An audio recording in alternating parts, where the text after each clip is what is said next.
So my name is Lars Helgeson. I'm the CEO of a company called GreenRope. We are a 17-year-old startup.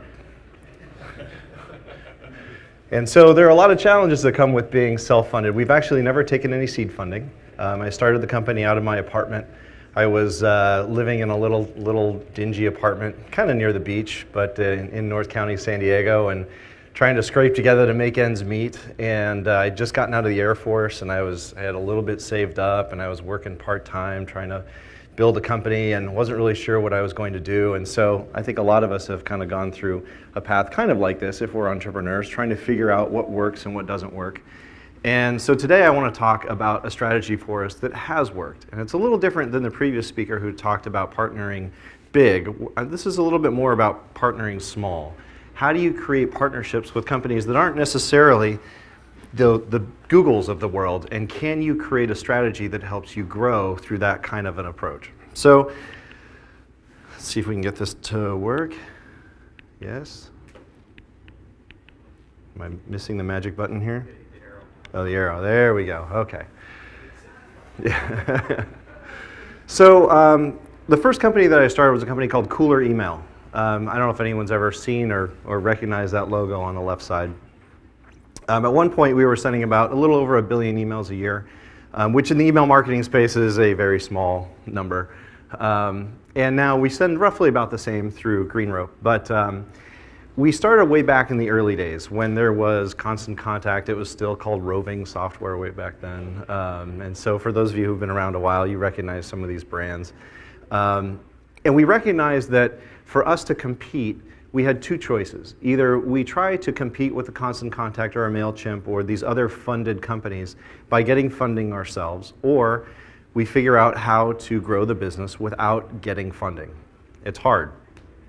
Most people, especially around here, are funded or are looking for funding. So we had to figure out how do we asymmetrically compete. And we came up with the idea of creating a partnership program, a reseller program, a VAR, where we could completely white label or private label our software. So the approach is a little bit different though, because back then that was just email marketing. We realized that the market was changing, and everyone kind of responds to market forces a little bit differently, right? So when we saw what was happening, we saw that email was becoming very much kind of commoditized. And we've all seen this, and MailChimp is the perfect example of the commoditization of email, because you can send, I think it's 2,000 or 2,500 emails per month and not pay a dime, if you don't mind the little powered by MailChimp at the bottom. So in some respects, email marketing has kind of become a race to the bottom. How cheap can you send out emails? Because really, you can get cheap email building tools. You can send them out as long as you're not part of some big spamming service. How do you differentiate your email from other people? It could be a little bit of design, and some of the people that have talked earlier have talked about how do you make effective emails, but email technology itself has been around commercially for a good 20, 25 years. So we made the decision to change away from being an email marketing play into an integrated marketing play. And what that means is we realize that the core of any relationship from a business to its clients is the CRM. Now, how many of you use the CRM here? Pretty much everybody, right? How many of you use marketing automation? Now, keep your hands up. How many of you use them both tightly integrated? Right? Okay. Now, you guys are by far the exception. We deal with people on a regular basis who they may have heard of marketing automation. They use Excel or their Outlook as their CRM. And those of you who do this technology and understand it, you know how terrible of an idea that is. But what we have decided is to make this integrated strategy, GreenRope, our new brand and our new way of approaching the market. So green for revenue and sustainability, rope because rope, many strands make a rope strong. The more things you connect to, the better. So we took the approach, and I'm giving you a little backstory so you understand why we do this, why we created this reseller program. But the idea was we needed to compete in a way that made us different. How do we create technology that differentiates us from a lot of the Me Too players out there? So we decided to take this approach to building our software. Now you can see there's a lot of things up there. The idea is if you're going to create this integrated platform, you got two ways to do it. You either build it yourself or you do a lot of integration. For those of you who do integration, you know it's hard. I don't know if Cody is still back there from Zapier. There he is. That's a hard business model, but very good, very effective. And we decided that we were going to avoid that and try to build as much as we could with our own architecture. Now that has its own challenges. Now you talk to anyone that uses software, they will tell you that we probably use 15, maybe 20% of that software's capability. So we designed our system so that it would do 90% of what people would need, and we relied on this integration as being the true value proposition. So that makes up for some other challenges as well. So if we're going to try and sell software that does all this, you can imagine when a small business owner, probably a lot of your clients, comes up to you and says, I need to start with a CRM and marketing software program, and they see this, it can be kind of overwhelming. So we had to focus a lot on education, and we still do. And this is where we are now. These are all the different functions that we have out of the box built into our platform. So how do we compete? There are some really big brands on this screen. Acton, Infusionsoft, HubSpot, Agile, Base, ActiveCampaign, and there are others.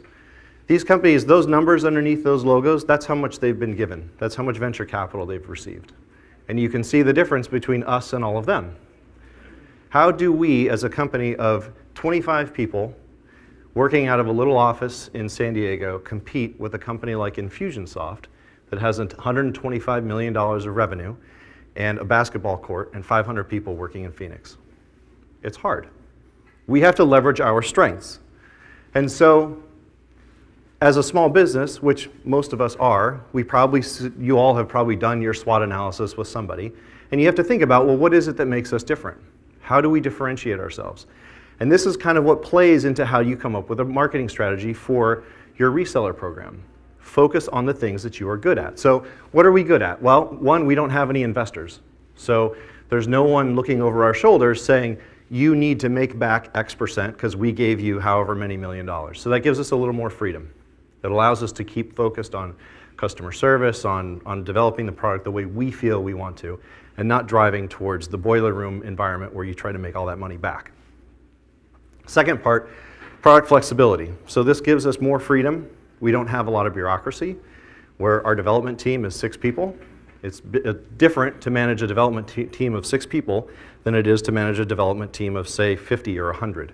They're all local or in Europe, so it's very easy for us to coordinate our teams. We also use our own software to do all that coordination, so that kind of helps too. We eat our own dog food. We've got really good customer service. We did not outsource our customer service. They're all people that are in-house, and I'm very proud of the work that they do. One of the things that differentiates us, you can kind of see, this is actually coming from Olark. So we integrate with Olark, and we use Olark. It's a great chat platform, and we've got very good customer service. One of the things that makes us different. And the last thing, family atmosphere. We're small. Those of you who work in a small business, you know how valuable that is to feel like you're around your friends, people that are like your family. Now, of course, there are always limitations to how close you get, but there's still that feeling that you really care about your customer, you care about your mission, you care about what you're doing every day. And that's important to me. So how do we leverage our strengths? And you can see on the right, some of these other charts are things that we can do. These are part of our strengths. We've got a drag and drop marketing automation flow builder where you can drag and drop anything, any channel together. It's up to your imagination, however you want to structure your marketing automation program. We help our customers go through that. We educate them. But if you want to have an SMS triggered by someone watching a video or liking you on Facebook, or they hit a certain lead score or whatever, you can do whatever you want. We've got a drag and drop email builder, so you can just drag that in. It's just all WYSIWYG. It's very easy to use. We've got really advanced analytics. We've got this thing called a command center that shows you a real-time graphical depiction of everything that's happening in your business, people opening tickets, people filling out forms, visiting your website, opening emails, all that. So these are our strengths. And how does it work? So if we're going to set up a reseller program, how do we leverage our strengths so that other companies can benefit from what we've built? So on the left, we have our direct model. So most of you probably have something that looks like this. You do pay-per-click, you do SEO, maybe you buy leads. People come in, they somehow get in touch with your company. You might show them a demo, you might give them a free trial, you might do them in sequence, whatever. The way we do it, we give everyone a demo, they get a trial, and then they become clients through this through this process. And at the end, they become recurring monthly users. So what we're tracking are the amount of time to go through this and become customers. Now, this percentage from trial to paid for us fluctuates between about 40 and 50% usually. So when people see our product, they buy it. The challenge, of course, is how do we differentiate ourselves? We are not Salesforce. We are not Infusionsoft. We're not HubSpot. Most people have not heard of our company name. And in fact, I wouldn't be surprised if any of you had heard of GreenRope before you walked in this room. That's a challenge for us. So, and it's an interesting challenge because here we are, GreenRope, working with a reseller. We sacrifice our brand recognition by having this reseller program. And that's why having a VAR program isn't for every business. It makes sense if you're trying to compete like we are, where you're small, trying to stay small, trying to maintain your core functionality, your core group, without expanding to be huge. But not everybody wants that. A lot of people want the brand recognition. And so that was a strategy, a choice that we made. It may make sense for you, it may not. But ultimately, we leave the reseller up to the job of making this deal, of closing their leads when they come in. And so we release that control over that sales process. We try to educate, but that doesn't necessarily mean that they're going to be as good or have the same strategies as we do. So here's an example of some of our resellers. So actually in the top you can see this is us. I don't know if is this the laser? Yeah, there's a laser. There's us. So that's been our growth, and you'll see it's not a hockey stick. Reason? Privately funded. I had to eat macaroni and cheese for 2 years. I don't have a lot of money just kind of floating around. I didn't come from money. So I've had to grow organically. And I'm comfortable doing that. I'm happy with the growth that we have there. Now some of these others, these represent different resellers. So the one on the top here is one that's in Florida. They specialize in medical and dental offices. So they take our technology and they go out to a medical or a dental office and they say, we understand how to sell this CRM and marketing automation platform to this channel. And they started with 2 employees about 3 years ago, and now they're at 20 employees. And you can see their growth. They're at about 200 accounts now. So that has been a rapid growth approach. So if you're thinking about setting up a reseller program for your business, think about how do we model this kind of approach for this kind of a business? A rapid growth, templated approach to saying, I'm going to find my channel, I'm going to go after it, I'm going to sell it with this predefined way of doing business. These other 3 are a little different. The one on the left, this guy's in Texas. He's got an assistant. He's gone up to 23. He loves selling to churches. Churches, I guess, need CRMs too. So, and some nonprofits. This guy here, in 18 months, he's pulled on 9 accounts. He focuses on logistics, trucking, that kind of thing. So, another vertical. This is a high-touch vertical. These both examples, the last 2, are really about the main person in the company walking into the business, using that personal relationship to open the door and say, let us explain what we do. Let us spend a lot of time to educate you. We will design your emails. We'll design your landing pages. We'll set up your CRM, your data model. We'll help you go through that whole process. So we have 2 different approaches. One which is very templated, and these others which are very high touch. So we need to be able to support those. So if you're going to embark on a reseller program, you have to consider that there are going to be different ways that people sell your product or your service. And so these are 2 examples. This last one is in the legal industry, so we work with some lawyers. So people that focus on helping the law firms get set up with CRM. So these are different ways of how you can work with resellers to help them grow their business. So this is opening the kimono right here. So these are actual raw numbers of data that we've accumulated over the last few years. Yeah, everyone take pictures. So the left is direct. So these are the people that come to us. So we're 25 people. Our resellers vary from 1 to 35. And again, this is not selling to Google. I'd love to be in with Google, but I'm not. The difference, of course, our model is a little different. So we've got, on average, people pay us $235 a month. On average, our resellers, they vary, $180 to $290 a month. So their price points can be a little lower or a little higher depending on who they're targeting. Different kinds of setup fees. So on average, we're at about $440 setup. We've actually, it's a bimodal thing. It's either $400 or $500 as part of the setup fee. On average, our resellers will charge a little bit more, usually.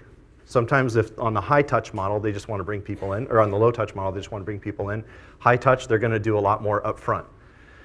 So again, we're taking into consideration that there are going to be different ways that different organizations are going to sell software, just like you probably are going to run into if you're going to go down this approach.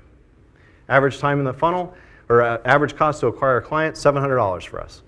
Our resellers, it varies. Sometimes, especially when they're selling to really high value, we've got one reseller that targets universities. Selling to a university takes a long time. So their average time is a little higher.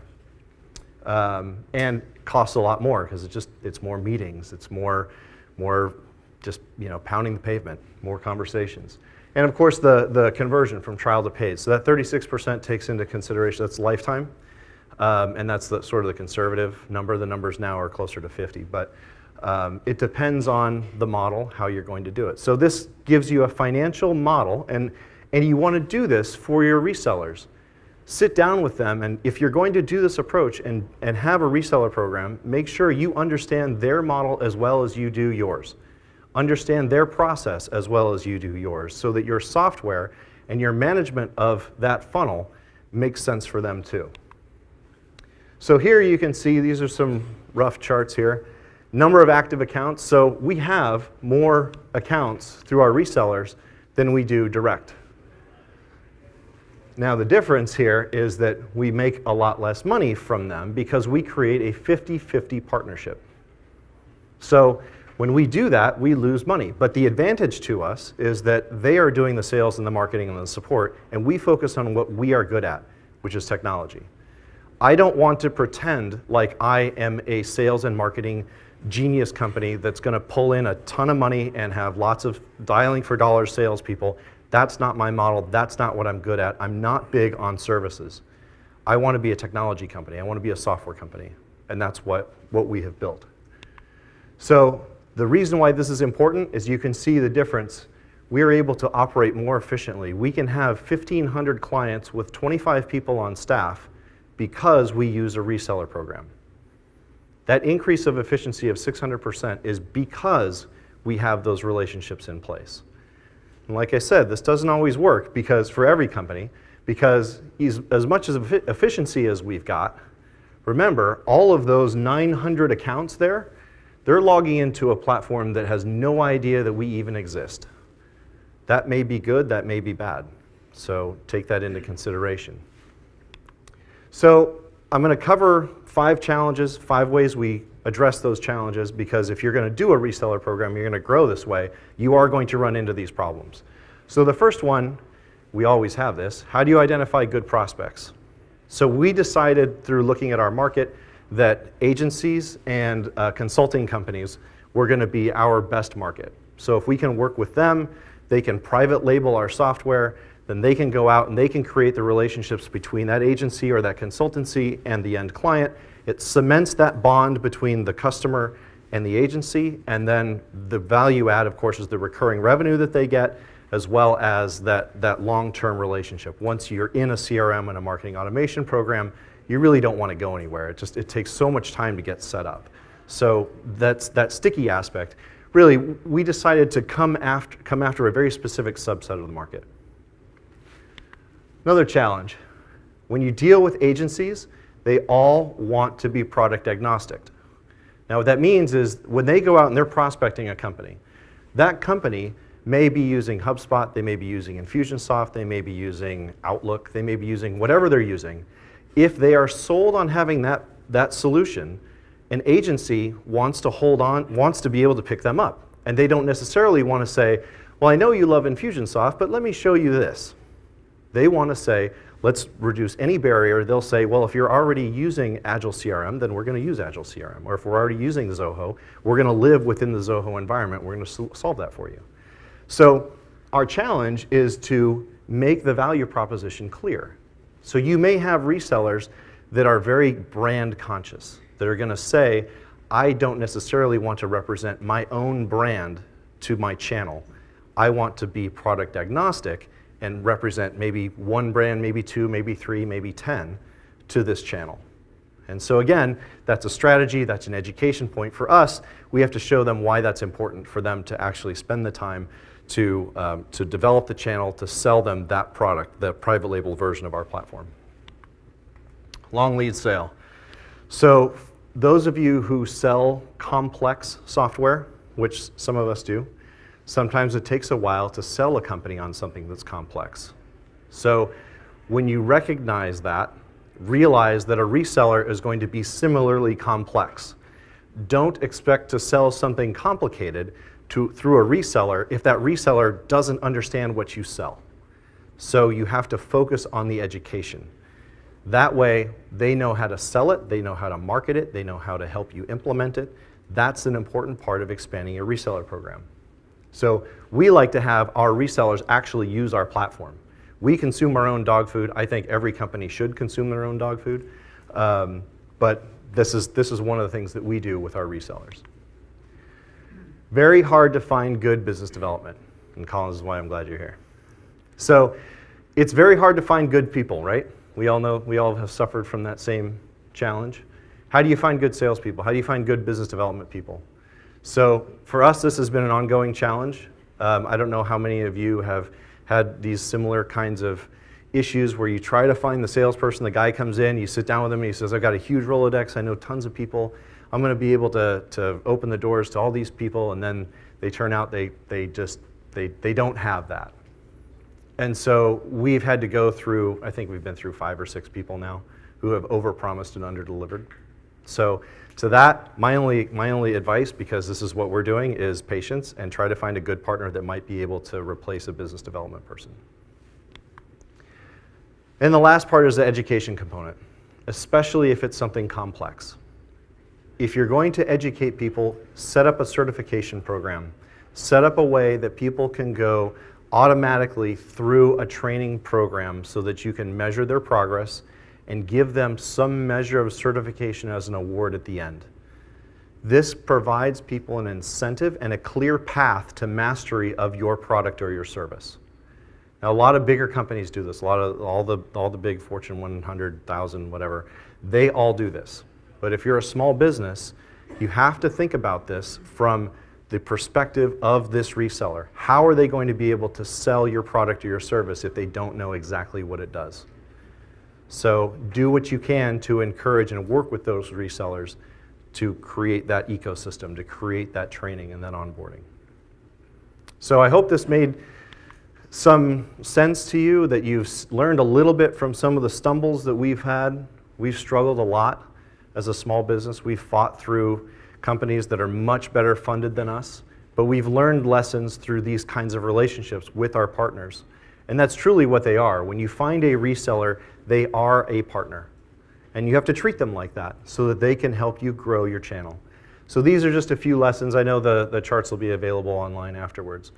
But I'm happy to share any experiences and any lessons that I have learned, and at any time with any of you. I'm an open book. I have nothing to hide. And so I think that this is an important way to approach business, especially in this environment.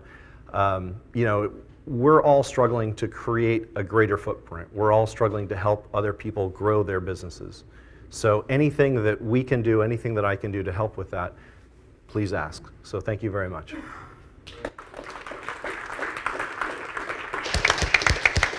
Okay, we've got questions right away. Here we go. Hey, thanks. My name's Nikki, and I'm just curious about your concept about having the VAR handle the support, yet you said customer support was one of your differentiating factors. So how do you maintain the consistent level of support that you want to give? That's an excellent question, because we only have 4 people on customer, 4 or 5 people on customer service. So a big part of it is we have an integrated customer service management system with ticketing and with the integration with chat. It's always about education and training. With the reseller, we sit down with them as part of the initial setup to make sure that their whole staff is trained. We let them shadow our support staff so that they can see the kinds of questions that come in, so that they are prepared for the kinds of questions that will that they'll be faced with. Because when it comes to CRM and marketing automation, it's a complex world out there, and especially the more channels you incorporate, the more room there is for, I don't know the answer to that. And so we try to give them as much access to all of the resources that we have. We've got videos, the certification program, we've got the searchable knowledge base, so they have access to all that same information. But a lot of times, like you said, to have really good customer service, you have to feel like that person really understands and knows what you're selling. So that's why we front load so much training at the very beginning. Hi, that was great. Thank you. So my question is around the balance between investing in training and educating your VARs and the vetting that goes into finding good ones. How do you guys balance that, given that I'm assuming you want to have as many VARs as you can on the one hand, but you want to make sure they're solid and worth the investment? Yeah, that's a great question because, and we have made the mistake of choosing the wrong VAR, choosing the wrong company that says, yeah, we understand everything about CRM, we're going to get this rolling, and then we spend all this time training and getting them up to speed, and then it turns out that they actually don't know what they're doing. What we have found is that by having them actually consume the product, by actually have them use it, if they're willing to at least understand it well enough to use it, that seems to be the best predictor of whether or not they're going to be good at reselling it. So, and that's something that we've learned probably it's become more apparent recently in the last few years. We used to say, hey, if you've got a few $1,000s, and way back in the day it was a few $1,000s to get set up, and please, we'll take your money. But that's what happens when you're eating macaroni and cheese. You start with whatever you can. And now we've found that if a reseller isn't willing to take the time up front to really understand the program, then they're not going to take the time to understand it down the road, and their customers are just going to get frustrated. And that's really what we want to avoid. We want to avoid a negative experience. And that's not necessarily with us or the reseller. I don't want anyone to get frustrated using our platform because they have a question and the reseller just isn't motivated to really be able to answer it. So I think having them use it has been a big benefit for us. So I'm trying to understand the reasoning behind your strategy of going with resellers. Is your recommendation to go with resellers for products that are getting commoditized? If I'm working on a product that is already commoditized and there are several competitors, is your recommendation to go with the reseller approach? Or if I have a novelty product where the technology is new, this is not the right approach? No, actually, I think that is the approach. So I think that a commoditized product really has to have a large reach. You may not want to do a private label type of approach. If you're MailChimp, for example, it doesn't make a lot of sense to do this, email being a commodity. If you're doing something special, and especially when you have something that requires a lot of training, a lot of where people aren't necessarily, it's not top of mind. Anyone can log into MailChimp, build an email, and blast it out, and that's why we have so much email. What we're trying to separate ourselves from is that kind of commodity, something more complex. When you have something more complex and it's new, and it tends to be higher touch, that's when I believe that's when you really want to employ a strategy like this. If you're a smaller company, if you're a big company and you have a big brand, then this isn't necessarily the right approach because you suffer from brand dilution and you're managing the channel. I would rather manage the channel than try to create a giant brand, but that's the strategy that we chose. So it's always a judgment call, and a choice that you make, and there will be advantages and disadvantages to each one. So a portion of our business is also private label, and some partners are reselling our product. How do you deal with, let's say, the engineering requirements coming from specific verticals? Because I think that becomes very critical when you start serving the logistics industry and the dentist industry, and then they both come with requirements for X, Y, or Z. How do you prioritize? Yeah, no, that's a great question. Yeah, especially when you go after niches and your resellers go after niches, you're going to have niche requirements, and then you say, okay, do I really need to invest X dollars to make this particular feature for this particular niche that may be one or two customers? And again, it comes to a judgment call. We have tried to architect our program so it's open, the platform, so it's open. I would have to say that Zapier has been a great benefit for us, because most times when there is a niche player that needs something very specific, you can find that application they're using on Zapier. Or they'll have someone there that knows how to work with the API. So we don't have API limits or anything like that. So we encourage people to do one or the other. So as much as we can. Now, if someone huge came to us and said, well, you know, we have this requirement for this feature that you don't currently offer and we're willing to pay for it, and then we'll do that. But generally speaking, when someone comes to us, we don't charge them for augmenting our program. If it's something that we simply can't do, then we try to push it back to their development staff for the API work or through Zapier, because that seems to be a convenient way to kind of offload the load from us. Yeah. Hi, I'm Navneet from Zoho. So GreenRope itself is operating in a pretty lean, on a lean model, right? So I have a couple of questions here. So was your decision to offload support to resellers partly due to you wanted to keep your team lean? Mm-hmm. And also the other way, how it works the other way around is, do you feel you are missing out on an entire segment of resellers who do not qualify because they don't have the manpower to support, or to provide support, who could be just as lean as you, but who could have a lot of contacts? And also down the line, if you feel it's sustainable to maintain a large enough team, would you be, I want to know your thoughts on having support in-house and also be willing to support lean resellers and incentivize them in two different slabs? Yeah, that's a really good point. So if we had a lot of people and I could say split out part of my team to support a particular large reseller. So, you know, if a giant reseller came to us and said, hey, we're going to need you to do support for us, but we need you to manage the support team, then I would do that. The approach that we have is that I would rather keep my team small, because just like you said, it's about running lean.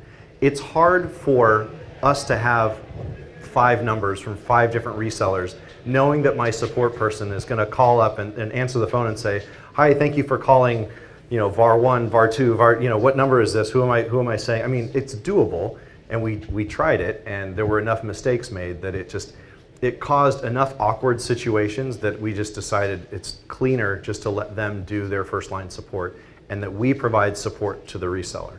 So like you said, we do miss out on those other lean companies that don't have the manpower to provide that first line support. And so that's why we need to work with companies that have some experience with doing CRM and marketing automation. So again, it's another strategy call.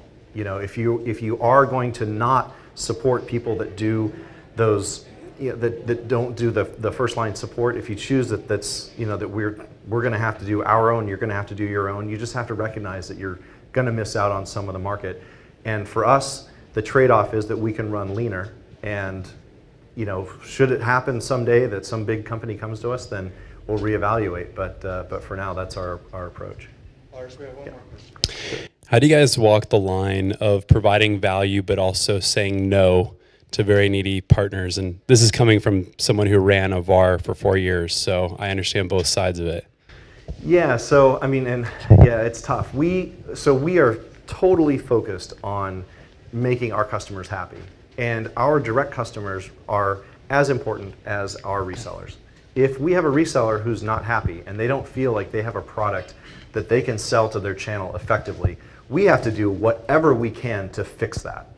And that's driven a lot of that's why the system does what it does, why it looks like the way it does, is that we have always been in a listening mode. And it's one of the reasons why I'm glad we've stayed small, because if you expand to too large of a company and there's too much bureaucracy, a reseller can come to you and say, I need this to be able to solve this problem for this client. And if we're too big and we have too much bureaucracy and you're going to get in the back of the line and you're going to get an answer in a year, that doesn't work for you.